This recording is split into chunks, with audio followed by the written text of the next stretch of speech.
Hello, hi, welcome to our channel. Story Manojna last part. హోమగుండంలో పడిన నీలాంబరి మళ్ళీ మామూలుగా అయిపోతుంది. హోమగుండంలో నుండి ఒక వికృత రూపం, రెండు కొమ్ములు, నోట్లో నుండి మంటలు కక్కుతూ, మనిషి జంతువు కాని మొహంతో, క్రూరమైన కళ్ళతో, పెద్ద పెద్ద గోళ్లతో ఒక ఆకారం బయటికి వస్తుంది. ఎవరు నువ్వు? ఎందుకు నన్ను నిద్రలేపావు? నీకేం కావాలి అని అడుగుతాడు. జై హో కరకింకర, నేను నీలాంబరిని. కరకింకరుడు ఒక్కసారి కళ్ళు మూసుకుని తెరిచి నీలాంబరి వైపు చూసి, నీ పగ తీర్చుకోవడానికి నన్ను నిద్ర లేపావన్నమాట. ఎందుకైనా సరే నేను మళ్ళీ నిద్రావస్థ నుండి బయటికి రావడానికి సహాయం చేశావు కాబట్టి నీ పగ నేను తీరుస్తాను అంటాడు.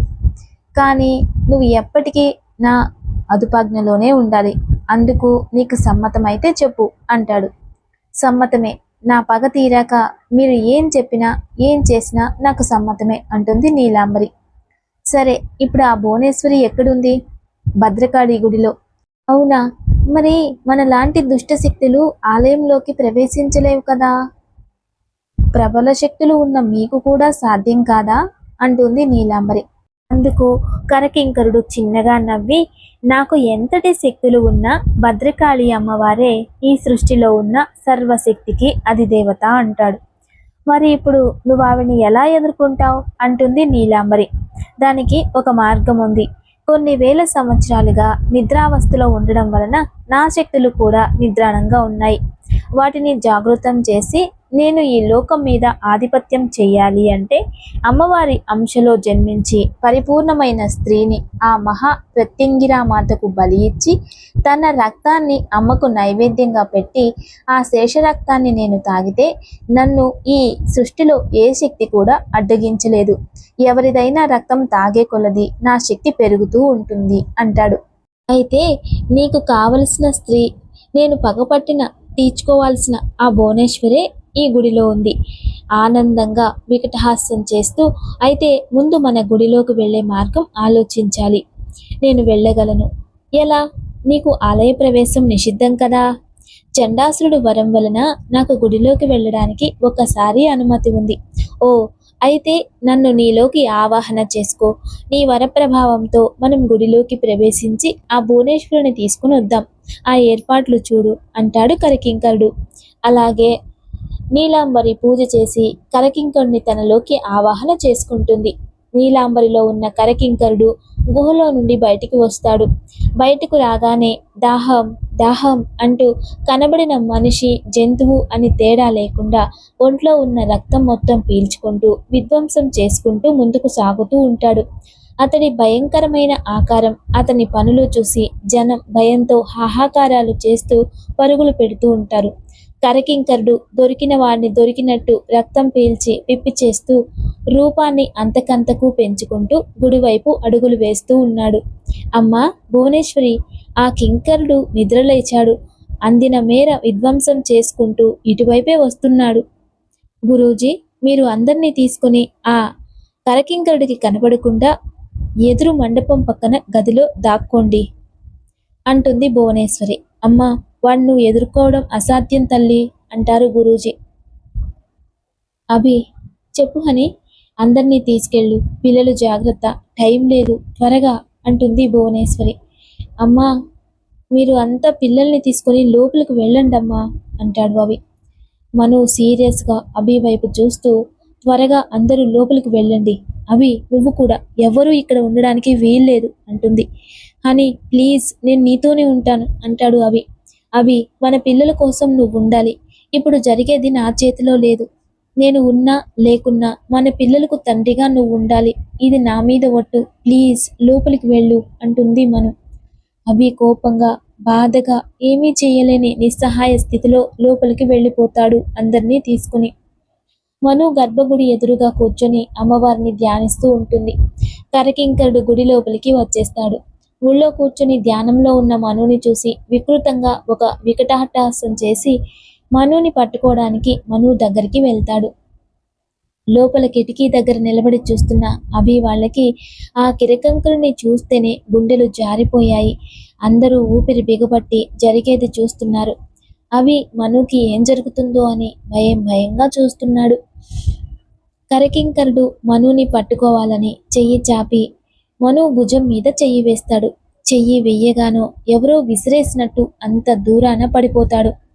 తనని అంతలా విసిరేసిన ఆ శక్తి ఏంటి అని లేచి కోపంగా విసురుగా మనువు దగ్గరికి వస్తాడు. ఎదురుగా భద్రకాళి ఉగ్ర రూపంలో రాక్షస సంహారానికి సంసిద్ధమై ఆయుధం చేతపూని నిప్పులు కక్కుతున్న కళ్ళతో విరపోసిన కేశాలతో మెడలో కంకాలమాలతో రౌద్రంగా చూస్తూ నిలబడి ఉంటుంది. లోపల నుండి చూస్తున్న వాళ్ళు కరకింకర్ని చూసిన దానికన్నా కాళీమాతను చూస్తే ఎక్కువ భయపడుతూ ఉన్నారు. గురూజీ, మాతను చూసి ఆనంద పారవస్యంలో మునిగిపోతూ ఉంటారు గురూజీ.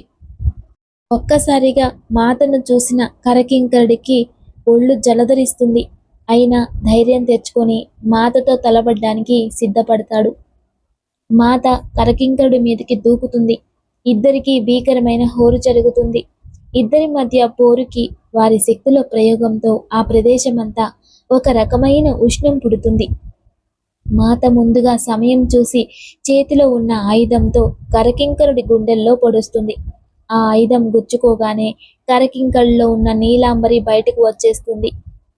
మాత కరకింకరుడితో తలబడుతూనే నీలాంబరి మెడ మీద అదును చూసి అక్కడే పూజలో పెట్టిన త్రిశూలాన్ని ప్రయోగిస్తుంది. ఆ దెబ్బకి నీలాంబరి ఉక్కిరి బిక్కిరై గిజగిజా కొట్టుకుంటూ ఉంటుంది.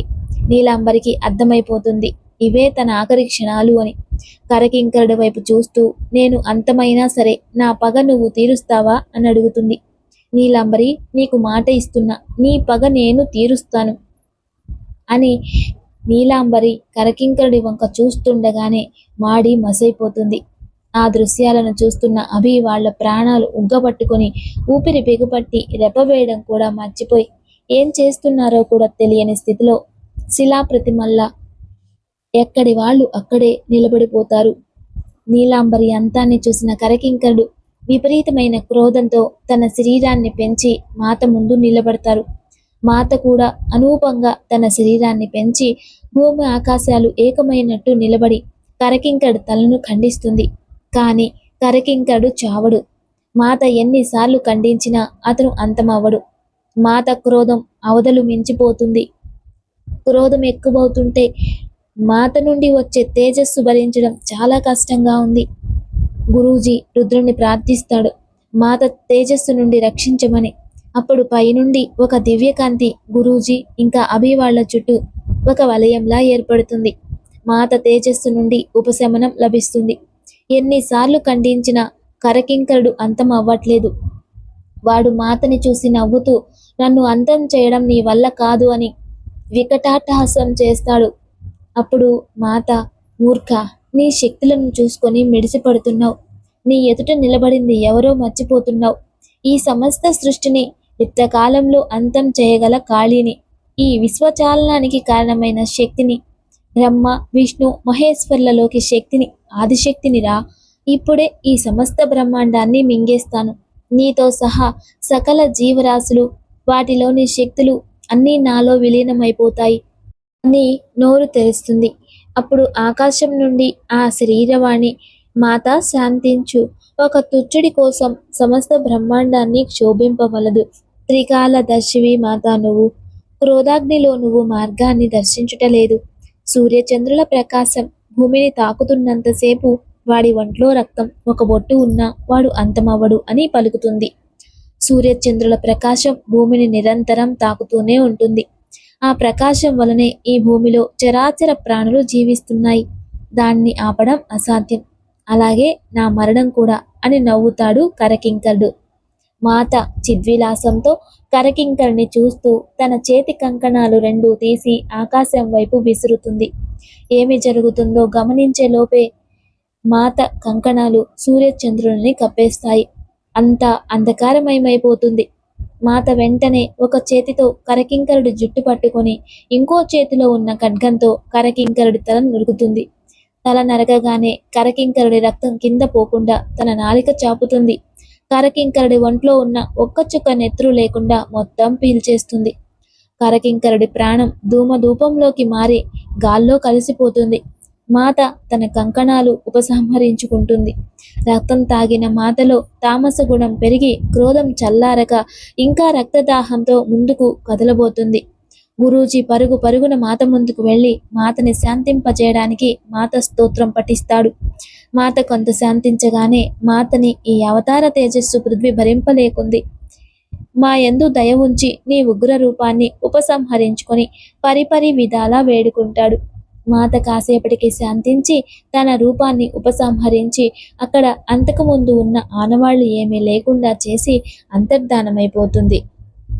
అమ్మవారు మను ఒంటి మీద నుండి వెళ్ళిపోగానే మను సృహ తప్పి పడిపోతుంది. అప్పటి వరకు లోపల ఉన్న అభి ఒక్కసారిగా పరిగెత్తుకుంటూ బయటికి వస్తాడు. హనీ హనీ హనీ బేబీ, బాబు, అమ్మాయికి ఏం పర్వాలేదు. ఇప్పటి వరకు మాత ఈమె దేహంలో ఉండడం వలన స్పృహ తప్పింది. కాసేపట్లో స్పృహ వచ్చేస్తుంది. మీరింటికి వెళ్ళండి. ఆ దుష్టశక్తులన్నీ అంతమైపోయాయి. ఇక అంతా శుభమే అంటాడు గురూజీ. అభి మనుని పిల్లల్ని మిగతా అందరినీ తీసుకుని ఇంటికి వెళ్తాడు. మనుని బెడ్రూమ్లో పడుకోబెట్టి తన పక్కనే ఎప్పుడు కళ్ళు తెరుస్తుందా అని కూర్చొని చూస్తూ ఉంటాడు. చాలాసేపటి తర్వాత మను కళ్ళు తెరుస్తుంది. అభి, హనీ, లేచావా అంటూ గట్టిగా హక్ చేసుకొని నుదుటి మీద ముద్దు పెట్టుకుంటాడు. కాసేపు ఇద్దరూ అలాగే ఉండిపోతారు ఆ కౌగిలిలో. అభి బాధ, టెన్షన్, మను కోసం పడ్డ భయం అన్నీ తీరిపోతాయి. అని నాకిప్పుడు చాలా సంతోషంగా ఉంది బేబీ. మన ప్రాబ్లమ్స్ అన్నీ సాల్వ్ అయ్యాయి. ఇక దేనికి భయపడనక్కర్లేదు అంటాడు. అవునభి, ఇప్పుడు ఏ టెన్షన్స్ లేవు. నువ్వు, పిల్లలు అంతే. పిల్లలేరి? ఈ గొడవలో అసలు పిల్లల్ని సరిగ్గా పట్టించుకోనే లేదు అంటుంది హని. కిందున్నారు, నేను తీసుకొస్తానుండు అంటాడు అభి. వద్దు, మనమే కిందికి వెళ్దాం అంటుంది హని. ఇద్దరూ కిందికి వస్తారు. మను, లేచావా తల్లి? ఇప్పుడు ఎలా ఉంది? బాగుంది డాడీ. పిల్లలు పిల్లలు వసతి దగ్గర ఉన్నారు, నిద్రపోతున్నారు. మను వెళ్ళి నిద్రపోతున్న పిల్లల్ని చూసి మురిసిపోతుంది. మను, లేచావా? అత్తయ్య. సరే ఉండండి, నేను మీ ఇద్దరికి కాఫీ తీసుకొస్తాను. పాప నిద్రలోనే నవ్వుతూ ఉంటుంది. హని, పాప చూడు, అచ్చం నీలాగే ఉంది కదా అని నవ్వుతుంది హని. అవునవి, పిల్లలకు పేర్లు పెట్టలేదు కదా, ఏమైనా ఆలోచించావా అంటుంది హని. లేదు హని, ఇప్పుడు ఆలోచిద్దాం అని ఇద్దరూ తెగ ఆలోచిస్తూ ఉంటారు. ఇద్దరికి కాఫీ ఇచ్చి, ఏంటి ఇద్దరు తెగ ఆలోచిస్తున్నారు అని అడుగుతుంది వసుధ.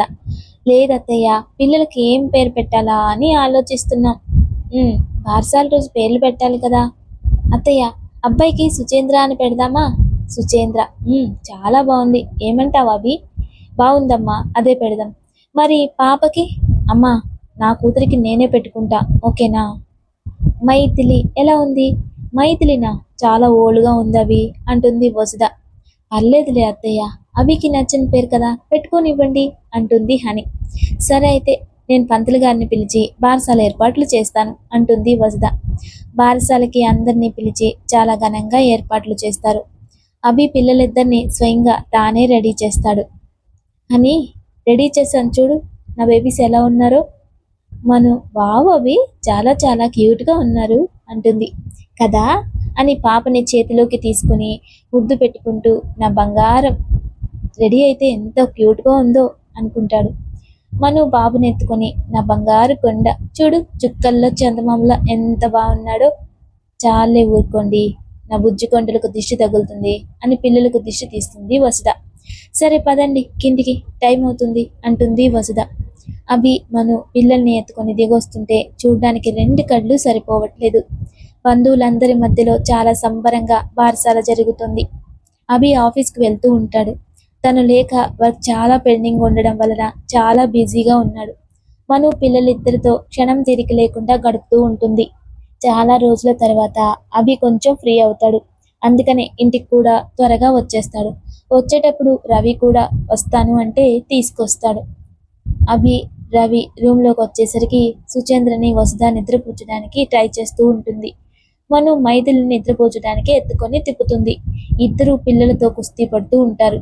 ఎందుకంటే మన పిల్లలు సామాన్యులా మరి. ఏంటి, పిల్లల్ని నిద్రపుచ్చుతున్నారా లేకపోతే ప్రపంచ యుద్ధం చేస్తున్నారా? నిద్రపుచ్చడానికి ఇంత హడావుడా అని నవ్వుతాడు రవి. అయితే దీన్ని నిద్రపుచ్చు అని పాపని చేతికిస్తుంది మను. రవి అటు తిప్పి ఇటు తిప్పి ఎంత ఊపినా పాప పడుకోకుండా అల్లరి చేస్తూనే ఉంటుంది. రవితో కరాటే కుంఫు మొత్తం చేయిస్తూ ఉంటుంది. రవి పాపని మనుకిచ్చి, అమ్మో నా వల్ల కాదు బాబాయ్, ఈ తిక్కసారి కోపం యాజ్ ఇట్ ఈస్గా వచ్చినట్టుంది అంటాడు. అభి కోపంగా చూడ్డంతో మిగతా సగం గొంతులోనే మింగేస్తాడు. ఎందుకు అలా చూస్తారు? ఇది నిజంగానే రాక్షసి. ఇప్పుడే రోజు నాకు చుక్కలు చూపిస్తుంది. అభి పాపని చేతిలోకి తీసుకుని, ఈ ఇంట్లో ఎవరైనా నా బంగారు తల్లిని ఏమైనా అన్నారంటే వాళ్ళ సంగతి చెప్తాను సుమా. నా కూతురు ఈ ఇంటికి క్వీన్. అది ఆడింది ఆట, పాడిందే పాట. ఈ ఇంట్లో ఫుల్ రైట్స్ నా బేబీకే అంటాడు.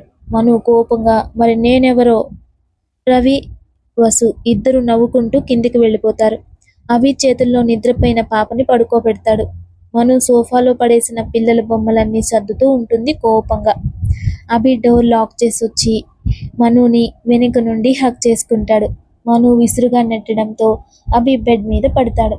పడేటప్పుడు అభి మను చేయి పట్టుకోవడంతో మను అభి మీద పడుతుంది. మను లేవబోతుంటే అభి గట్టిగా హక్ చేసుకుంటాడు. మను కోపంగా అభి వైపు చూస్తుంది. అభి వదులు. No way baby. Abhi please. మొగుడు మీద కొంచెం కూడా జాలి లేదే నీకు? ఇలా దగ్గరికి తీసుకొని ఎన్నాళ్ళు అవుతుంది అని అభి మను మొహం మీద గాలి ఊతాడు. అభి ఊదిన గాలి మనుని గిలిగింతలు పెడుతుంటే కళ్ళు మూసుకుంటుంది. అభి ఒక చేత్తో మనుని పట్టుకొని రెండో చెయ్యి నడుం మీద వేసి తడుముతూ ఉంటాడు. అభి నెమ్మదిగా మను పెదవులు అందుకుంటాడు. ఇద్దరూ లోకాన్ని మరిచి మునిగిపోతారు. క్యావ్ క్యావ్ అంటూ పాప ఏడుపు వినిపించడంతో దెబ్బకి ఈ లోకంలోకి వస్తారు. మను అభిని విడిపించుకొని పాపని తీసుకుంటుంది. అభికి మనుకి ఇంట్లో వాళ్ళందరి పిల్లలతోనే సరిపోతుంది. ఒకరోజు నేత్ర రాకేష్ ఇంటికి వస్తారు. మను అభి వాళ్లతో కబుర్లు చెబుతూ ఉంటారు. మను రాకేష్ పదే పదే నేత్రని చూడడం, తనకు ఎక్కువ అటెన్షన్ ఇవ్వడం గమనిస్తుంది. మను, ఏరి మీ అల్లరి పిడుగులు నాకు చూపించవా? అయ్యో ఎందుకు చూపించును? అభి రా, పిల్లల్ని తీసుకొద్దాం. ఇద్దరు పిల్లలు ఉన్న గదిలోకి వెళ్తారు. అభి, నేత్రని రాకేష్ లవ్ చేస్తున్నాడని డౌట్గా ఉంది అంటుంది.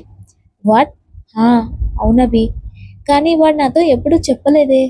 ఇప్పుడు నేను చెప్తున్నా కదా.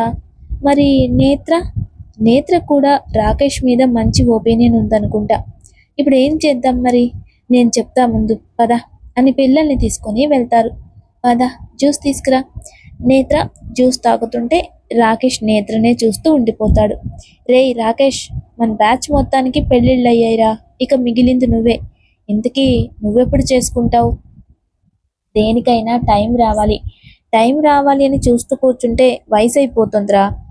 అభి నవ్వుతూ, హనీ ఏంటి ఆ మాటలు? లేకపోతే ఏంటి? ఏ వయసులో జరగాల్సిన ముచ్చట్లు ఆ వయసులోనే జరగాలి అవి. నేత్ర నవ్వుతూ, అమ్మమ్మలా ఏంటా మాటలు మను అభి వైపు చూస్తుంది. అభికి అర్థమై నవ్వుతాడు. సరే రాకేష్, నీ సంగతి తర్వాత, ముందు నీ సంగతి చెప్పు. నువ్వెప్పుడు చేసుకుంటావు? నో, నాకు అసలు అలాంటి థాట్సే లేవు, నేను చేసుకోను అంటుంది.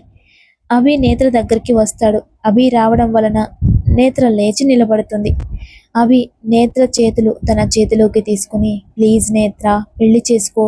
నువ్వు ఇలా ఒంటరిగా ఉండి నన్ను గిల్ట్ ఫీల్ అయ్యేలా చెయ్యకు. నీ జీవితంలో నువ్వు మూవ్ ఆన్ అవ్వాలి. నీకోసం నేను చేసుకోవడానికి సిద్ధమే, కానీ నన్ను, నా సిచ్యుయేషన్స్ అర్థం చేసుకునేవాడు దొరకాలి కదా అంటుంది నేత్ర. ఇదిగో దొరికేశాడు అని రాకేష్ని లాక్కొచ్చి నేత్ర ముందు నిలబెడుతుంది మను. నేత్ర, రాకేష్ షాక్తో ఒకళ్ళనొకళ్ళు చూసుకుంటూ ఉంటారు. అబ్బా, చూసింది చాలు, ఇప్పటికైనా నీ మనసులో మాట చెప్పు అని రాకేష్ని ముందుకి తోస్తుంది మను. అభి మనుని పిల్లల్ని తీసుకొని అక్కడి నుండి వచ్చేస్తాడు. ఏంటండి తీసుకొచ్చేశారు?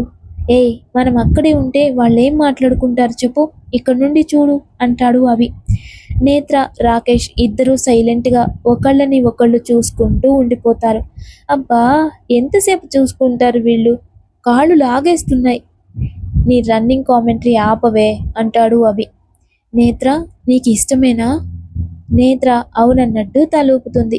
ఆనందంగా నేత్రని హక్ చేసుకుంటాడు రాకేష్. అమ్మయ్యా, ఒక పని అయిపోయింది అంటుంది హని. నువ్వు మామూలు దానివి కాదే, వాళ్ళిద్దరిని ఒకటి చేసావు అంటాడు అభి. రాకేష్ నేత్రల పెళ్లి చాలా బాగా జరుగుతుంది. అభి మను ఇంట్లో వాళ్ళతో పిల్లలతో వెళ్ళి పెళ్లి బాగా ఎంజాయ్ చేసొస్తారు. అన్నయ్య అభి వాళ్ళ యానివర్సరీ రేపు. వీళ్ళని చూస్తే అసలు గుర్తున్నట్టే లేదు. అవునమ్మా, ఏం చేద్దాం? ఏముంది, వాళ్ళకి సర్ప్రైజ్ ప్లాన్ చేద్దాం అంటాడు రఘు. సర్ప్రైజా? ఏం చేద్దాం? నేను చేస్తాను, మీరు చూడండి. మను పిల్లల్ని నిద్రపుచ్చి, రేపు మా యానివర్సరీ, అభికి అసలు గుర్తుందో లేదో, అసలు నన్ను ఈ మధ్య పట్టించుకోవడమే మానేశాడు అని ఆలోచిస్తూ ఉంటుంది. అప్పుడే అక్కడికి వచ్చిన అభి మనుని చూసి, రేపు మా యానివర్సరీ, దీనికి పిల్లల ధ్యాసలో అసలు గుర్తుందో లేదో అనుకుంటూ తను తెచ్చిన గిఫ్ట్ మను చూడకుండా జాగ్రత్తగా దాస్తాడు. ఇద్దరూ ఒకళ్ళని ఒకళ్ళు చూసుకుని సైలెంట్గా పడుకుంటారు. పిల్లలతో బాగా అలసిపోయి త్వరగా నిద్రపోతుంది మను. తన్ని అలా చూస్తూ నిద్రలోకి జారుకుంటాడు అభి. అభి పొద్దున్నే లేచేసరికి మను లేచి తలస్నానం చేసి అభికి ఇష్టమైన గ్రీన్ కలర్ సారీ కట్టుకొని బాల్కనీలో నిలబడి తల తుడుచుకుంటూ ఉంటుంది. వెనుక నుండి మనుని చూసి, వావ్ ఎంత బాగుంది, ఈరోజు కొంచెం లావుగా కనిపిస్తుందే, కానీ చాలా బాగుంది అనుకుంటాడు. అభి లేచి మనుని వెనుక నుండి హక్ చేసుకుని మెడబంపుల్లో ముద్దు పెడతాడు. హనీ, నువ్వు ఈరోజు చాలా హార్డ్గా ఉన్నావు తెలుసా అని జుట్టుకు ముందుకు వేసి వీపు మీద పెదవులతో రబ్ చేస్తూ ఉంటాడు. మనుకి ఒళ్ళంతా ఏదోలా అయిపోతుంది. అభి వద్దులు, నో ప్లీజ్, వెళ్ళి ఫ్రెష్ అయ్యిరా, గుడికి వెళ్దాం.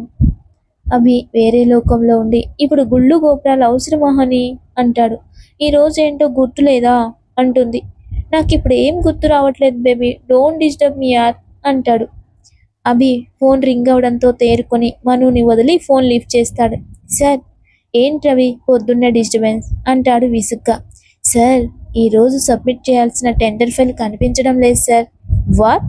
ఏం మాట్లాడుతున్నావు? ఫైల్ ఏమవుతుంది, సరిగ్గా చూడు. అంతా చూసే కాల్ చేశాను సార్. సరే, నేను వస్తున్నా ఉండు.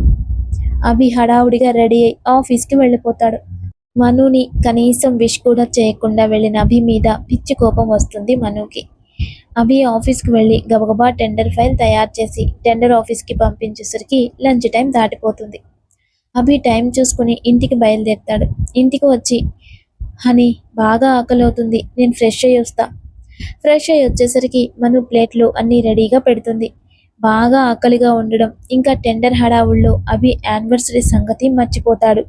ఏంటి ఈరోజు ఏమైనా స్పెషలా, ఇన్ని వెరైటీస్ చేశారు? మనుకి కోపం పీక్స్కి వెళ్ళిపోతుంది. విసురుగా అక్కడి నుండి వెళ్ళిపోతుంది.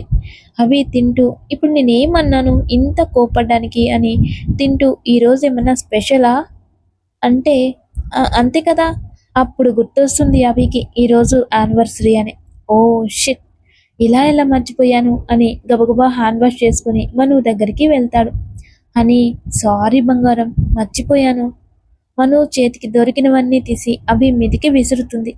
డార్లింగ్ ప్లీజ్ రా, రియల్లీ సారీ బంగారం, ప్లీజ్ ఆగు అంటూ వాటి నుండి తప్పించుకుంటూ మను దగ్గరికి వెళ్ళి మను చేతులు పట్టుకుంటాడు. వదిలేయ్ అభి, ప్లీజ్ నువ్వు నాతో మాట్లాడుకు అంటుంది హని. బేబీ సారీ చెప్పాను కదా బంగారం, అసలు ఏమైంది అంటే, ప్లీజ్ అభి నువ్వు నాకేం చెప్పద్దు, నాతో మాట్లాడుకు అంటుంది. Baby how is it possible, please మా అంటాడు. ఓకే నేనే వెళ్ళిపోతున్నా అంటూ అక్కడి నుండి వెళ్ళిపోతుంది. బేబీ నువ్వెక్కడికైనా వెళ్ళు, నేను నీతో పాటే వస్తా అంటాడు అభి.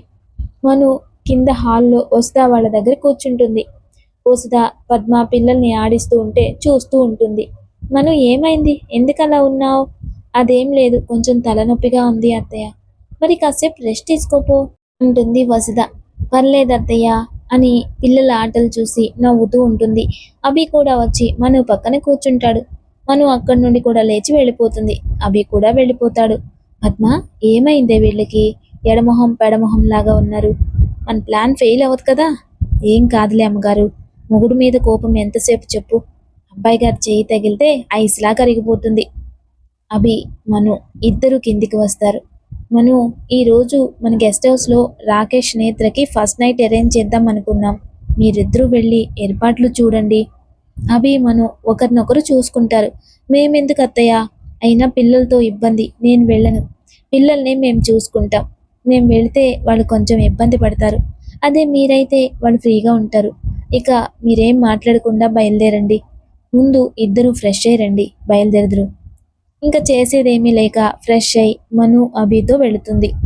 అక్కడికి వెళ్ళేసరికి బాగా చీకటి పడి ఉంటుంది. అభి కార్ చూసి వాచ్‌మ్యాన్ గేట్ తీస్తాడు. ఇద్దరూ లోపలికి వెళ్తారు. బెడ్‌రూమ్ డోర్ ఓపెన్ చేయగానే ఆల్రెడీ రూమ్ అంతా గులాబీలతో చాలా అందంగా, మల్లెలు, మరువం, సుగంధాలతో మత్తెక్కించేలా ఉంటుంది. అక్కడ ఒక టేబుల్ మీద కేక్ ఉంటుంది. దాని మీద హ్యాపీ యానివర్సరీ అని రాసుంటుంది. అదంతా చూడగానే అభికి అర్థమైపోతుంది అదంతా వాళ్ళిద్దరి కోసమే అని. అభి అయోమయంగా చూస్తున్న మను దగ్గరికి వచ్చి గట్టిగా హగ్ చేసుకుంటాడు. అభి, ఏంటిది, వదులు అంటూ అరుస్తున్న మను పెదవులను తన పెదవులతో లాక్ చేస్తాడు. కాసేపటికి ఊపిరాడక అభిని బలంగా తోసేస్తుంది. అక్కడ బెడ్ మీద కూర్చుని ఆయాసపడుతూ ఉంటుంది. అభి మను ముందు కింద మోకాళ్ళ మీద కూర్చుని మను నడుం పట్టుకొని చీర పక్కకి జరిపి గాఢంగా ముద్దు పెట్టుకుంటాడు. అభి పనులకు మను ఉక్కిరిబిక్కిరవుతుంది. గొంతు పెగలట్లేదు. అతి కష్టంగా మాటలు కూడా తీసుకొని అభి అంటుంది. ఆ మాటకి మనుని వదలకుండా తల పైకెత్తి మను కళ్ళల్లోకి చూస్తాడు. అభి కళ్ళల్లోకి చూసిన మను ఎందుకు పిలిచిందో కూడా గుర్తులేక కళ్ళల్లోకి అలాగే చూస్తూ ఉంటుంది. అభి చిలిపిగా చూస్తూ ఐ బ్లింక్ చేయడంతో ఉలిక్కిపడి అభిని విడిపించుకుని వెళ్ళి విండో వైపు చూస్తూ నిలబడుతుంది. మను వెనుక నుండి అభి తన పాకెట్లో నుండి ఒక నెక్లెస్ తీసి మెడలో వేస్తాడు. మనుని తన వైపుకు తిప్పుకొని హగ్ చేసుకుని happy anniversary baby, love you so much అని నుదుటి మీద కిస్ చేస్తాడు. కోపం పోయిందా మేడం? గిఫ్ట్ ఇస్తే కోపం పోతుందా అంటుంది హని. పిచ్చి, గిఫ్ట్ తెచ్చానంటే నేను మన యానివర్సరీ మర్చిపోలేనదే కదా. అభి మనీ కళ్ళల్లోకి చూస్తూ మరింకెందుకు కోపం, అసలే రూమ్ బాగా డెకరేట్ చేస్తుంది. చాలా రోజుల తర్వాత ఏకాంతంగా దొరికావు. నాకు ఈ నైట్ మిస్ చేసుకోవాలని లేదు బేబీ. మీరు కరుణిస్తే ఈ నైట్ మోస్ట్ మెమరబుల్ అవుతుంది అంటాడు అభి. అభి మాటలకి మను సిగ్గుతో ఎరుపెక్కిన బుగ్గలతో తలదించుకుంటుంది. అభి మనుని ఎత్తుకుని బెడ్ మీదకి తీసుకెళ్తాడు. ఇన్ని రోజుల విరహ ప్రణయంగా మారి మరింత మధురానుభూతులను పంచుకుంటుంది ఇద్దరికి. ఇక ఇద్దరి జీవితంలో అన్నీ సుఖ సంతోషాలే. అలా మను అభిల జీవితం సుఖమయంగా మారిపోతుంది. ఈ సీన్తో ఈ స్టోరీ కంప్లీట్ అయిపోతుంది. నమస్తే, థ్యాంక్స్ ఫర్ వాచింగ్.